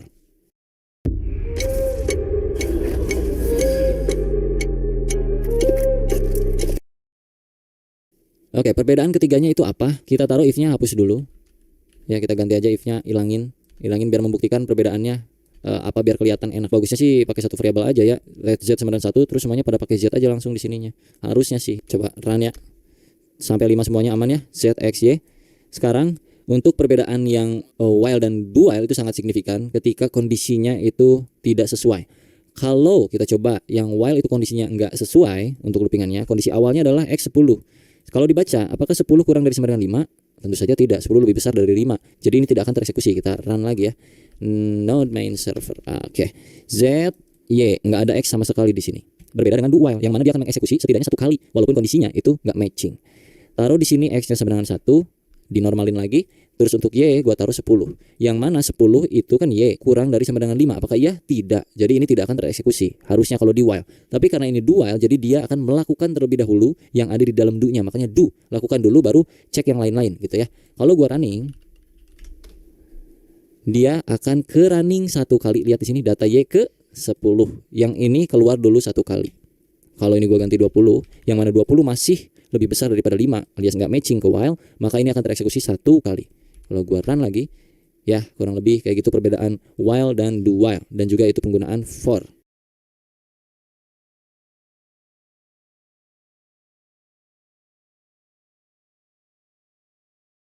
Kita lanjutkan materi for yang kurang lebih kemarin udah kita bikin tentang for dan juga while dan juga do while. Sekarang kita masuk ke for of dan juga for in dan juga for each dan juga map, yang mana ketika sebuah variabel itu punya nilai yang banyak, multiple values. Contohnya misalkan pacar saya, nama variabelnya, dan di dalam pacar saya itu ada banyak nama, misalnya daftar nama pacar saya contohnya ya. Ada Putri, ada misalnya Marino, ada misalnya Angela, Vexana. Misal contohnya kayak gitu ya. Terus untuk yang pertama kita akan coba for of terlebih dahulu. Apa fungsinya? For of itu supaya kita tahu isian dari ini tuh apa. Untuk penulisan formatnya kurang lebih kayak gini. Pertama kita ketikkan for dalam kurung, bikin satu variabel baru di sini, taruhlah namanya let pacar. Of itu of apanya? Of pacar saya. Ya, jadi kita bikin satu variabel baru namanya pacar dari variabel multi values pacar saya. Variabel pacar saya itu punya banyak values, dan values ini semua akan direcah diulang di bagian variabel baru yang namanya pacar. Jadi untuk mengeluarkan pacar itu tinggal pacar di sini. Kita coba running ya. Nah, akan terlihat ada Agnes, ada Putri, Marino, Angela, Vexana. Karena kalau nggak di looping ya kan pertanyaannya, bang ngapain digituin ya? Udah langsung konsol log aja itu pacar sayanya ya. Lu coba aja sini perbedaannya. Console.log pacar saya. Kita running lagi. Nih, ini yang pertama nih. Konsol log yang ini hasilnya kayak begini. Kalau yang udah terlooping itu datanya termapping satu persatu, terpisah gitu kurang lebih. Itu untuk for of yang artinya mendapatkan value-nya langsung tanpa kita pedulikan indexingnya ya. Terus kalau for in, kita ganti aja langsung for in kayak gini. Ini artinya kita mendapatkan indeksnya. In itu mungkin indeks kali ya. Tapi sebenarnya ya lu bisa artiin ini sebagai bahasa Inggris ataupun indeks terlalu lah ya. Tapi kalau menurut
gua ini kayaknya indeks deh. Soalnya kita bakal dapetin nilai indeksnya dari arah yang udah kita buat di atas ini. Kita coba running ya. 0, 1, 2, 3, 4. Ya, jadi kita dapat indeksnya kalau pakai in. Kalau pakai of itu kita dapat values-nya. Kalau for each itu kita dapetin apanya bang? Kita cobain di sini. Ini gua awasin ya. For each. Nah, array-nya apa di depannya? Pacar saya dot for each. Ini ada elemen di sini yang artiannya elemen itu apa yang mau kita ambil atau variabel yang mau kita jadikan sebagai values yang sudah tercah gitu, bro. Taruhlah variabelnya kayak tadi pacar. Lalu gua konsol log di sini pacar.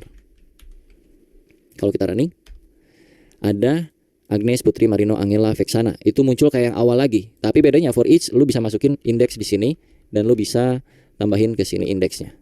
Jadi lu bisa dapetin indeks array-nya dan juga values-nya. Kurang lebih kayak gitu. Agnes 0, Putri 1, Marino 2.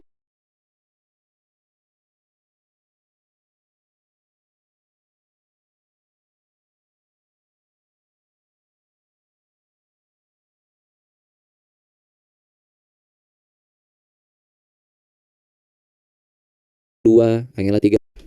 Jadi 1, 2, 3, 4, 5 gitu kurang lebih. Itu untuk yang for each. Kalau yang map ya sama aja, ini tinggal ganti jadi map. Nggak ada beda udah. Tuh. Kurang lebih itu cara penggunaan for all, for in dan juga jadi 1, 2, 3, 4, 5.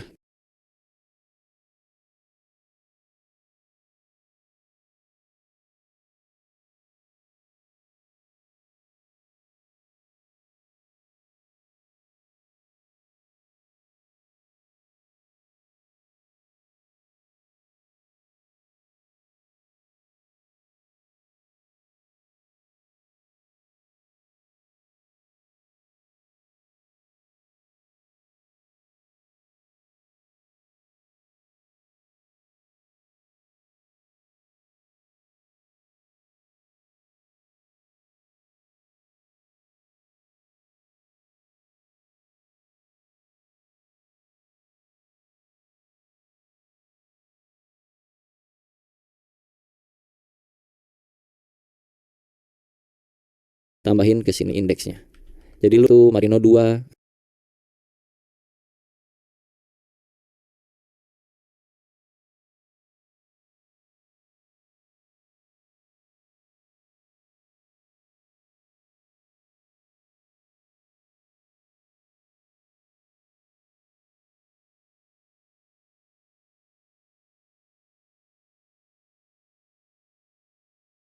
Angela 3. Jadi Pengen belajar software engineering tapi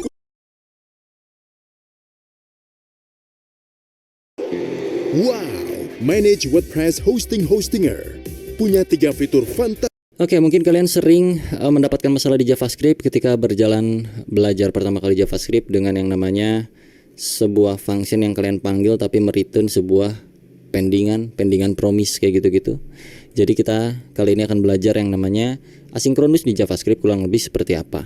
Kita contohkan dari yang sinkronus dulu ya sebelum gue jabarkan asinkronus versi sederhana versi gue yang gue punya di otak gue ya, ntar gue jelasin. Kalau secara teori seperti biasa yang paling fix kalian bisa cek Wikipedia sendiri, tapi kalau ini versi penjabaran gue dan pemahaman gue aja di JavaScript kurang lebih kayak gimana. Pertama contoh di sini gue punya function 1. Di sini ngelog cuman munculin 1 gini. Terus gue punya 3 biji misalnya gitu. 1, 2 dan 3. Oke. Toga lagi apaan tuh anjir? 3. Kalau kita running ini satu persatu, ini biar ada jalannya pas pas kalian cobain juga biar ada gambarannya kurang lebih nanti perbedaannya kayak gimana gitu. Kita panggil function 1 dulu di sini, function 2, function 3 gitu kan. Kalau kita run di sini, maka sesuai ya 1 2 3 gitu. Cuman kalau misalkan nih, ini gua taruh di dalam function 2 sebuah function bawaannya browser atau bawaannya JavaScript gua lupa. Set timeout yang mana set timeout itu berjalan secara asinkronus di balik layar ini. Jadi kalau gua taruh sini set timeout dengan durasi 3000 milisecond alias 3 detik, konsolnya gua masukin sini.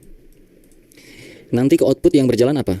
Apakah 1 2 3 yang mana sebelumnya itu berjalan seiring dengan urutan step by step yang kita ketik di sini 1 1 2 2 3 3. Walaupun ini kita ketik 1 2 3 di sini, tapi karena di tengah-tengah di function yang kedua itu berjalan secara asinkronus, maka kalau kita run 1 3, 2-nya datang 3 detik kemudian, kayak gitu. Ngerti nggak? Ini asinkronus nih, function kedua asinkronus nih, NJS 1 3, 2-nya nanti. Nah, contoh kayak gini biar nggak pusing, gue tambahin di sini konsol function 2 mau dieksekusi. Gini, biar kalian ada gambaran. 1, function 2 mau dieksekusi, 3-nya udah keeksekusi duluan, 2-nya nanti. Jadi bisa dikatakan asinkronus secara paling mudah bagi gue untuk menjabarkannya adalah sebuah function yang bisa berjalan secara paralel dalam pengeksekusiannya dengan function-function lainnya. Jadi dia tuh tetap jalan walaupun lu masih mengeksekusi hal-hal lain. Contoh kayak di antrian kayak gitu-gitu. Kalau digambar kurang lebih kayak begini ya Pak ya. Sebentar. Contoh di sini tuh ada ya standar lah kayak antrian-antrian begituan ya. Ini contoh ada manusia, ada dapur lah gitu. Taruh ini dapur, ini lobi pemesanan di sini misalnya nih. Apa sebutnya teh? Kasir ya gitu, kasir untuk mesen misalnya nih. Sini ada orang-orang nih. Contohnya di sini ada orang-orang antri. Ini 1, ini 2, ini 3, 4, 5. Si nomor 1 ini pesan. Seret, burger 1 katanya. Terus kasir bilang sini, seret. Burger 1 katanya. Dapur belum kelar nih, lagi pada masak. Ini mesen, Pak Kasir, burger 2. Kata kasir nggak bisa dong, ditolak. Kenapa Pak Kasir? Karena kita tunggu dulu nih, pesanan 1 aja belum kelar katanya, kata kasir nih. Oh ya udah oke, kata nomor 2, nungguin nih nomor 2 nih. Nomor 3 nggak bisa juga, dah harus beres dulu nomor 2 ya kan. Efek nomor 1 udah kelar nih, 1 kasih, seret. Langsung kasir bilang, bro nomor 2, mau nggak? Jadi nggak beli burgernya? Enggak ah, pada bubar ini semua karena sistemnya kayak begituan, males banget. Harus yang 1 kelar dulu sampai beres baru dilayanin gitu untuk bayarnya, untuk pesan apa-apanya. Nah kalau berjalan secara asinkronus, ini gua hapus dulu, bentar. Ada orang mengantri di sini 1. Ini ceritanya nomor 1 nih, Pak Kasir, pesen dong. Ini nomor 1 ya, ini 2, ini 3, ini 4. Kata kasir pesan apa? Burger 1 biji, oke. Nomor 1 diproses, progres ini. Si antrian kedua bilang ke kasir, saya juga mau pesan, bisa nggak? Bisa dong, gitu. Oke, kasir progres gini, seret 2. Dan begitu juga seterusnya. Yang ini juga bisa sampai masuk ke antrian sini list. Misalnya kalau yang 1 mah mesen burger 100 biji yang jumbo super susah bikinnya. Yang nomor 2 itu cuman bikin tahu gejrot misalnya. Paling cepat contohnya. Nomor 2 tuh proses pengerjaan masaknya tuh paling cepat nomor 2 di sini. Maka dikembalikanlah yang 2 dulu walaupun si kasir nomor 1 itu pesan duluan. Si customer nomor 1 itu pesan duluan, tapi karena tugasnya di dapur yang nomor 2 itu tugasnya mudah. Untuk buat tahu gejrot itu cuman potongin tahu, masukin cengek, kasih kuah, balikin.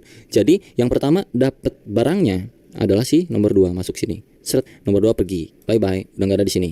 Sisa 1, 3, 4. Yang mana yang paling cepat dieksekusi nih? Oh si 3 ternyata 3 bye bye. Nah si 1 karena paling banyak pesanan dan segala macamnya, dia ya terpaksa lama dulu nunggu gitu kan. 4 udah, nanti terakhir kayak gitu. Jadi kurang lebih bisa berjalan secara paralel. Secara gambaran sederhananya seperti itu. Nah kalau di contoh programnya tadi kayak gini untuk simpelnya. Kalau studi kasus nyatanya nanti seperti apa bang? Atau mungkin karena ini di delay bang 3000 milisecond, ya pasti dia bakal telat loh bang. Ya karena itu berjalan secara sinkronus. Kalau nggak percaya ini kita buktiin. Nggak di delay pakai milisecond, kita kasih 0. Karena secara bawaan function ini udah dari sononya sinkronus, artinya berjalan secara paralel. Jadi yang akan diprioritaskan tetap yang ini gitu loh. Ini akan masuk sebagai progres dulu. Jadi kalaupun kita kasih delaynya 0 detik ya pak ya, gua running lagi, tetap lihat 1 function 2 mau dieksekusi, 3 2-nya baru kembali.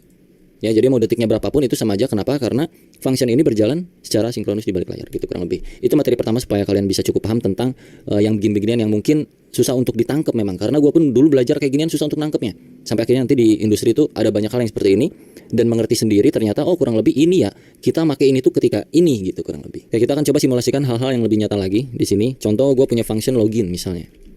Right? Dan gue punya function get user. Gitu. Di sini gue punya token, yang mana tokennya ceritanya ketika login akan mengenerate gitu. Jadi gue bikin sebuah random token aja ini sebagai biar mempermudah kita aja dalam mengoding untuk mengetahui tentang asinkronusnya aja lah ya. Met random kali segini aja, cukup lah gini juga. Lalu di sini akan mereturn sesuatu yang isinya tuh objek. Taruhlah objeknya adalah token. Kita akan mendapatkan token ketika login gitu ya. Token. Sini kita kasih username misalnya parameter, kita akan kembalikan lagi, gitu. Nah kalau kita panggil di sini, ini biarin dulu kayak gini, kosong. Loginnya kita panggil. Login kan nampung parameter username, jadi kita kirim parameter username ke sini, misal Dea Afrizal, Dea_Afrizal. Kita console log ya, si loginnya misalnya cons user sama dengan login, lalu console log user. Ini. Jadi ada user yang login dengan nama Dea Afrizal, lalu kita munculkan dia ngapain gitu, dia dapat apa. Kita running, muncul token 3 sekian username Dea Afrizal berhasil. Terus di sini ada get user dengan syarat, misalnya di sini syaratnya harus ada tokennya. Contoh aja ini mah, misalkan untuk get user kita butuh token untuk mengakses function ini, dan nanti function ini bakal balikin sebuah API key, contohnya yang API key isinya misalnya random juga atau X key gini aja deh, X key 123 misalnya. Jadi kalau user panggil function ini, harusnya ini akan keluar, tapi dengan syarat dia harus punya token dulu. Jadi di sini gue bakal kasih validasi. Jika tokennya ada, misalnya gitu, maka lakukan pengembalian nilai ini gitu. Jika tidak ada, maka ya udah diem aja, right? Kalau gue panggil get usernya, get user dengan token yang ada di dalam user sini, user.token, ya. Console.log, kita bikin dulu variabel API key sama dengan kayak begini, console.log API key. Harusnya kita bisa dapetin API key-nya ya, yes. Dapat API key-nya. Kenapa? Karena kita passing di get user tokennya. Tapi kalau kita nggak passing kayak gini, kayak gini kosongan. Kalau kita running undefined, karena memang syaratnya harus mempunyai token gitu. Ceritanya ini tokennya harus nyambung dari yang sini ya, ceritanya gitu. Jadi kalau kita masukin user.token, karena user.token di sini kita udah punya ya kan, console.log user.token. Kita punya di sini kalau kalian lihat, user tokennya ini, token ini dipakai untuk mengenerate sebuah API key. Jadi kita dapetin API key ini, right? Lalu kita punya satu function lagi nih Pak, ya, function get, misalnya get pictures, gini. Get picture syaratnya harus punya API key. Jadi nyambung kayak begitu. Ini kita biar simulasi asinkronusnya enak nih. If API key kalau ada misalkan, maka kita return sesuatu hal, yaitu si gambar-gambar, misalnya ada picture. Jadi sini gue bikin kumpulan gambar nih, cons pictures sama dengan contohnya gini aja deh, 1.jpg, 2.jpg, 3.jpg gitu. Kita return picture-nya. Oke, kalau kita mau lanjutin berarti tinggal panggil functionnya. Kita bikin dulu satu cons get user picture misalnya, get pictures dengan syaratnya adalah API key. Di sini kita udah punya API key ya, dan API key ada di dalam API key. Jadi ini kita bisa bungkus kayak begini. Lalu kita masukin API key-nya di sini, API key. Harusnya ini huruf gede, mohon maaf. Kayak gini, betul. Kalau kita konsol get user picture-nya, kita running. Jadi awal kita ada generate tokennya dari get user, dari login. Terus kita dapetin API key dari get user. Terus kita dapetin pictures dari get pictures dengan syarat yang beruntun dari atas ke bawah. Login syaratnya username, get user syaratnya token yang diambil dari function login setelah berhasil loginnya. Get picture syaratnya API key yang didapetin ketika function get user berhasil dieksekusi. Nah sekarang ketika login di dunia nyatanya itu kan ada delay ya, ada waktu jeda proses ketika kita request ke server lalu servernya merespon kayak gitu-gitu. Jadi anggaplah di sini gua pakai set timeout untuk memanipulasi waktu. Ceritanya ada waktu jeda 200 milisecond ketika kita mau mengembalikan respon dari server ke ini, entah itu dari sisi servernya yang jauh lah atau kayak bagaimana, pokoknya ada jeda, pasti ada proses gitu ya untuk login ini. Jadi kalau kita running lagi sekarang rusak. Kenapa rusak? Karena ini ada jeda dulu. Kita pas eksekusi yang get user di sini, ini user the token aja udah nggak bisa didapetin gitu. Karena token nggak muncul karena di sini saya timeout asinkronus. Pakai optional key pun nggak bisa juga karena ini berjalan secara asinkronus. Kalau kita bedah, ini gua hapus dulu ya. Ketika lu console log atau lu bikin sebuah function baru untuk user, yang mana usernya itu bisa login dengan username Dea_Afrizal, kita console log usernya doang. Begini, clear, undefined. Oke, di sini gua kasih console.log memvalidasi data atau processing gitu, processing, memvalidasi data. Ini contoh. Kalau kita run, processing memvalidasi data tapi undefined karena kecepatan pak. Ini berjalan secara sinkronus. Fungsinya keburu berhenti ketika kita panggil console log user. Console log ini nih. Ini dipanggil langsung berhenti duluan. Padahal ini harus nunggu dulu. Caranya adalah kita bisa pakai beberapa hal. Yang pertama, kita tambahin di sini async await bisa. Tapi gue coba kasih tahu dulu yang namanya callback. Jadi supaya lu bisa dapetin nilai ini, lu bisa pasang callback di function ini. Oke, gue akan taruh di sini callbacknya sebagai parameter. Lalu yang gue return itu bukan return kayak begini, tapi callbacknya yang akan gue kasih nilai. Begini. Callback gue kasih nilai. Dan ini bukan lagi kayak begini tapi pakai buka tutup seperti ini ya, begini. Jadi parameter ini mempunyai sebuah nilai, nilainya adalah token dan username. So tahapannya adalah di sini lu harus spacing lagi satu hal gitu. Ini kita nggak bisa main kayak gini lagi nih, nggak bisa. Kita harus tangkap nilainya itu lewat sebuah parameter ya, karena nilai dari nilai akhir dari token dan username itu dikirim ke sebuah callback, yang mana callbacknya adalah sebuah parameter. Parameter yang ada di sini itu bisa kita akses dengan cara function gitu, function gitu. Tanpa nama pun lo akan bisa mendapatkannya. Dan di sini lo tinggal coba console log dulu. Console.log getting data hore. Contoh clear njs getting data hore. Oke. Getting data hore, processing memvalidasi data oke. Ini bisa masuk, artinya di dalam function ini punya sebuah callback ini. Jadi kalau kita kasih di sini result atau response, lalu kita masukkan responnya sebagai console log. Lalu kita masukin di sini kelar misalnya. NJS processing data, memvalidasi data, kelar, tokennya keluar, username-nya keluar. Ini bisa diakses lewat yang namanya callback. Oke, cukup paham nggak sampai sini? Jadi kayak muter gitu loh. Gue sambil sebat ya, aus, ngomong mulu. Oke, kita udah dapetin ini. Kita masukin variabel misalnya, cons user sama dengan login.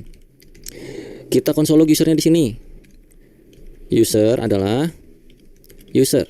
Bisa bang kayak gini? Cobain. Mau cuan dari trading? Bisa. Nih, pelajarin dulu dasarnya. Gimana candlestick-nya? User adalah undefined. Nggak bisa kayak begitu, Pak. Karena kita mainannya callback. Gitu. Nggak bisa kayak gini. Jadi kita kalau mau lanjut ke yang get user bagaimana? Sok dijawab dulu sambil gua menyebat dulu. Kalau mau ngambil isi get user gimana? Tokennya udah punya nih. Di dalam respon tokennya udah punya nih. Kita harus mainin ini di dalam function ini, gitu. Ya, kalau kita pakai metode callback seperti ini.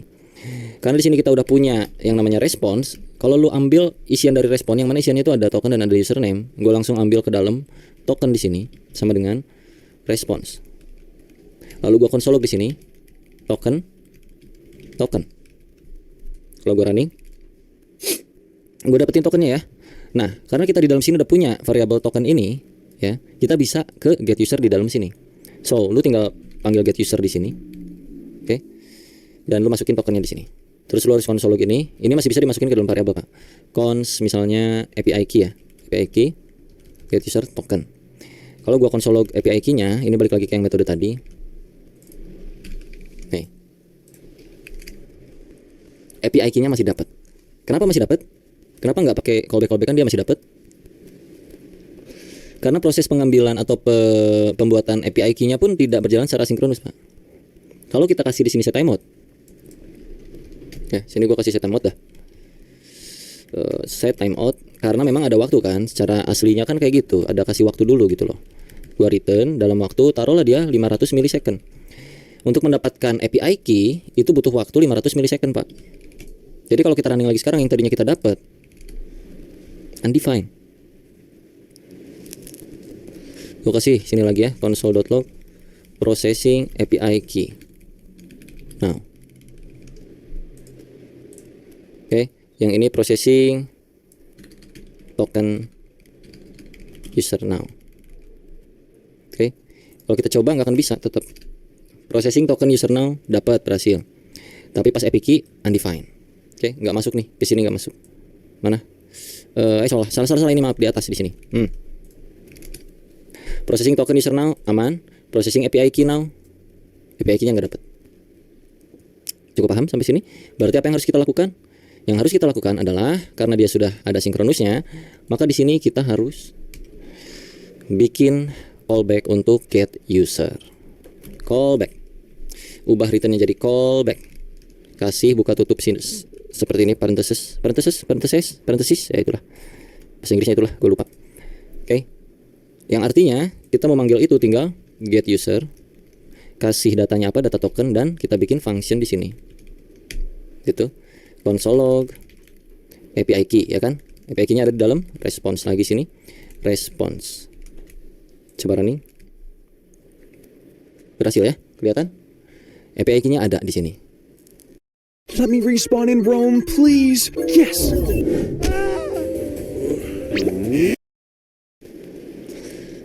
Alright, kita bikin lagi di sini cons API key biar masuk langsung ke dalam responnya.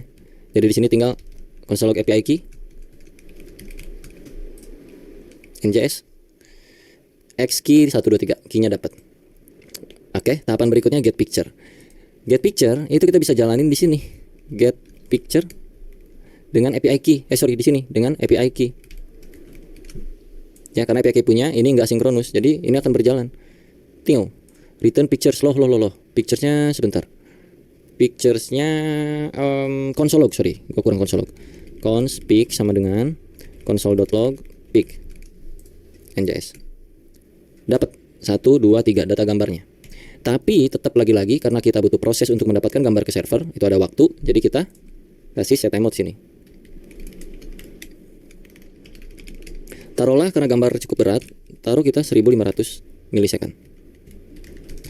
Baru dia akan mereturn sebuah picture. Oke, ini masih sama nih. Gua run. Undefined.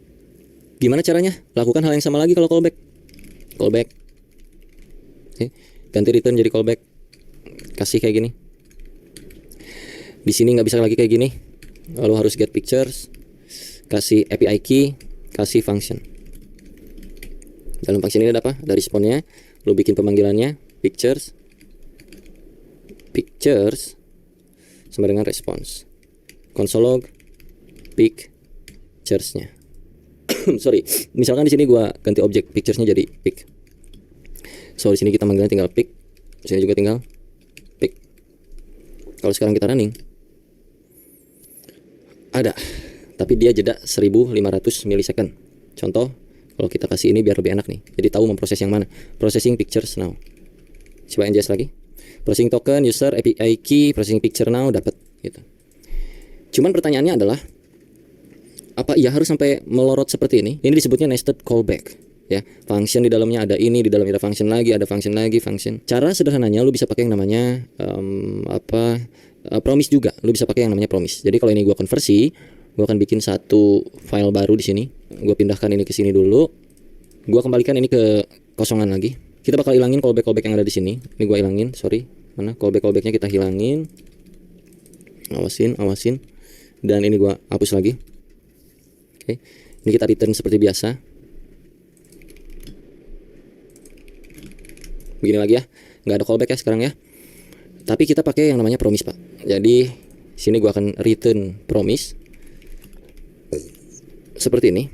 promise menangkap dua parameter, ada success, ada fail, kayak gitu. Oke, lalu set time out ini gue masukkan ke dalamnya. So, success ini akan menghasilkan isian yang harusnya keluar gitu. Kalau valid ya, kalau gagal ke valid. Jadi set time out ini misalkan di dalam sini ada validasi nih. If username tidak sama dengan kayak gini, Dea_Afrizal, maka gue akan violatekan ini. Sorry, wrong data. Gitu.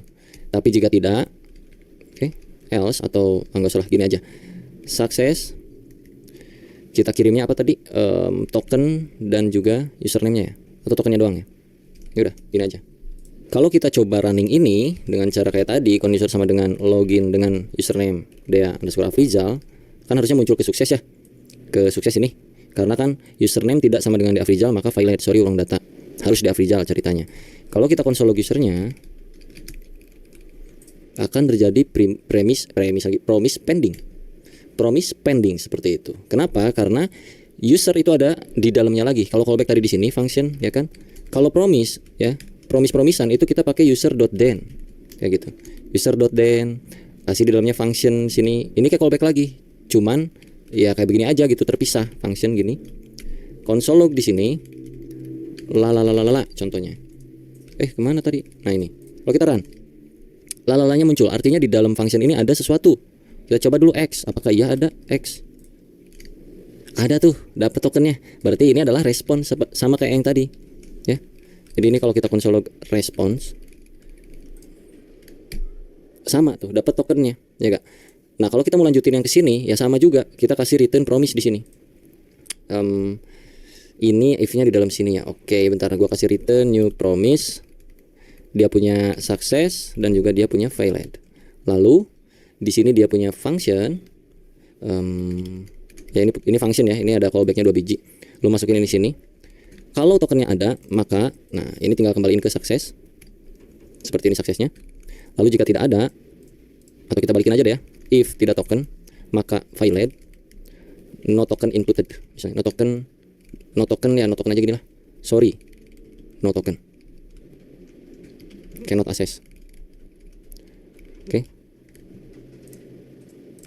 Ini misalnya.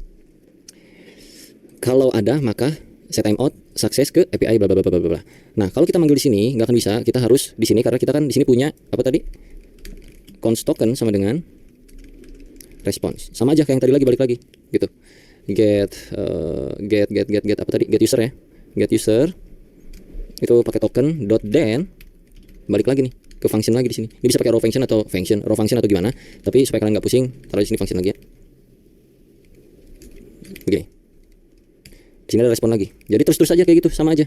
Ini lu bikin lagi const API key dari response. Jadi kalau lu console log API key-nya, lu njs ini, sorry ada error kenapa gua? Ini jadi kalau error itu kita mesti pakai catch. Jadi failure ini akan masuk ke catch, sorry. So di sini lu harus tambahin kayak catch r console.log r.message misalnya, contoh. Coba ya. Nah itu, nggak pakai .message, jadi r doang kayak gini. Kita run. Sorry, no token cannot access token. Oke, sorry undefined tadi tokennya itu kita nggak bisa passing ambil langsung destruktur seperti ini. Kita mesti kasih objek di pas loginnya. Pas return token kita harus kasih kayak begini. So sekarang harusnya kita bisa dapetin responnya. Ya, responnya API-nya dapat. Jadi ini gua buka lagi, kita console API key-nya doang. Lalu kita njs lagi. Key-nya dapat, tinggal sekarang berarti get picture. Nah, itu tadi sekaligus simulasi yang violate-nya ya. Jadi kalau di promise itu kan ada 2, ada success, ada fail. Fail-nya itu tereksekusi ketika nanti seperti hal-hal yang tidak terduga gitu. Nah, di sini pun lu bisa di user ini, sini then, di sini catch r console.log r. Pusing-pusing lu codingannya lu ya. Ini hanya syaratnya Dea_Afrizal tadi akan tereksekusi, ini lancar-lancar aja. Ya, lancar-lancar aja. Tapi kalau di sini bukan Dea_Afrizal, gua taruh di sini 1 2 3 dia akan masuk ke catch ini karena secara logik di sini dia harus bernama Dea_Afrizal, jika tidak maka akan masuk ke fail gitu. Sorry wrong data. Jadi kalau gua run harusnya ke sorry wrong data. Ya, itu terjadi karena promisan ini punya 2 callback, success dan fail. Jadi sesuai dengan logiknya nanti akan masuk ngarah kemana. Jadinya itu bakal kayak begini-begini terus nih, Pak. Ini ke dalam lagi, capek. Dan ini akan nested seperti yang tadi, sama aja. Nah, async await lah solusinya. Ini gua hapus lagi ya. Async await menjadi sebuah solusi ketika ada sebuah function yang mereturn sebuah promise pending. Ya, ini kan kalau kita langsung eksekusikan promise pending tuh. Kalau kita bikin kayak begini, user sama dengan login Dea_Afrizal.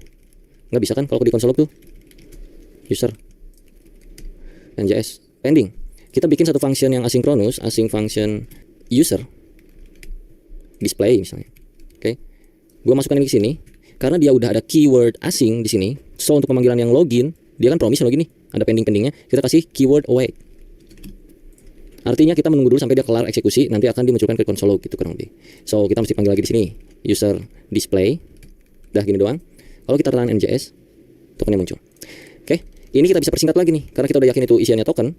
Kita bisa langsung sekarang token, terus untuk mendapatkan API key kita bisa langsung kayak gini sama dengan await ke get user dengan syarat token seperti ini. Kalau udah punya API key, kita punya syarat lagi di sini, sebuah pictures ya, sebuah pic yang mana tadi itu pic ini kita return ya di sini ya, picture. Jadi pic langsung await get pictures dengan syarat API key. Kurang lebih kayak gitu. Kalau kita console log semuanya, console.log misalnya gitu. Token Anda adalah token, API key Anda adalah API key, dan satu lagi data picture-nya pitch. Request gambar Anda berikut ini. Hasil request gambar berikut ini gitu. Jadi kalau gua run sekarang masih terjadi error. Kenapa? Karena pitch itu ada something wrong. Tunggu. Pitch return, ini masih return, ini belum dikasih promise ya. Mohon maaf. Ini kita kasih promise di sini. Return new promise, gampang ya caranya ya.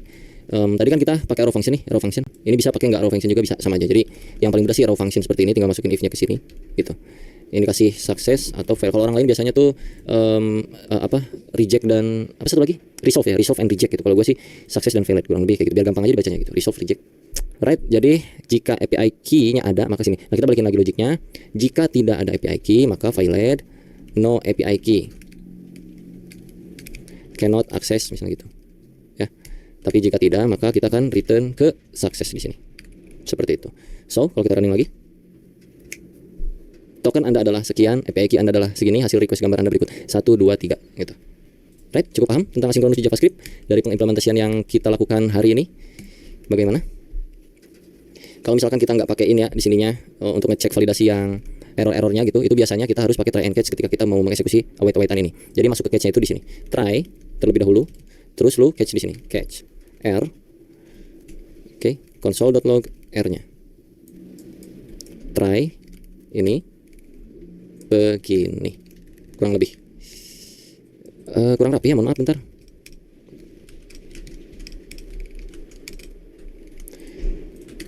Oke, jadi gini ya, kalau kita run masih aman, tapi kalau kita ada yang salah nggak masukin token misalnya di sini, kita run no token cannot access. Kalau kita masukin token tapi kita namanya salah kayak begini, sorry wrong data. Oke, kalau kita benar tokennya benar tapi API key-nya salah misalnya atau nggak pakai, no API key cannot access. Alright, kurang lebih kayak gitu aja tentang sinkronus di JavaScript. Ini durasinya udah lumayan lama. Semoga kalian cukup paham tentang hal yang beginian. Semoga bisa mudah dicerna.